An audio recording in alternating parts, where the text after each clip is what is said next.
ഒരു ദിവസം ഹബീബായ റസൂലുള്ളാഹി സ്വല്ലല്ലാഹു അലൈഹി വസല്ലമ തങ്ങളുടെ അടുക്കലെ ഒരാള് വന്നുകൊണ്ട് പറഞ്ഞു, നബി, സാമ്പത്തികമായിട്ട് ഞാൻ വലിയ പ്രയാസത്തിലാണ്, വലിയ ഞെരുക്കത്തിലാണ്, വല്ലാത്തൊരു ബുദ്ധിമുട്ടിലാണ്. അതുകൊണ്ട് എന്റെ സാമ്പത്തികമായിട്ടുള്ള ബുദ്ധിമുട്ടുകളൊക്കെ മാറാൻ അവിടെ എന്തെങ്കിലും ഒരു പരിഹാരം പറഞ്ഞു തരണമെന്ന് മുത്തുനബി സ്വല്ലല്ലാഹു അലൈഹി വസല്ലമ തങ്ങള് ആ വ്യക്തിയോട് പറഞ്ഞു, നീ സുബ്ഹിയുടെ സമയത്ത് സുബ്ഹാനല്ലാഹി വബിഹംദിഹി സുബ്ഹാനല്ലാഹിൽ അസീം വബിഹംദിഹി അസ്തഗ്ഫിറുല്ലാഹ് എന്ന ദിക്ർ 100 തവണ ചൊല്ലുക. അങ്ങനെ ചൊല്ലിക്കഴിഞ്ഞാൽ സമ്പത്ത് നിന്നെ അന്വേഷിച്ചു വരുമെന്ന്.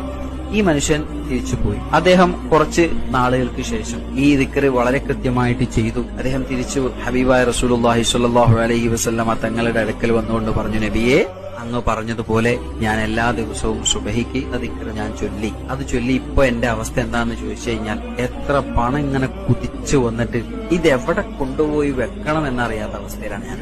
അത്രമാത്രം പണം എന്റെ അടുത്ത്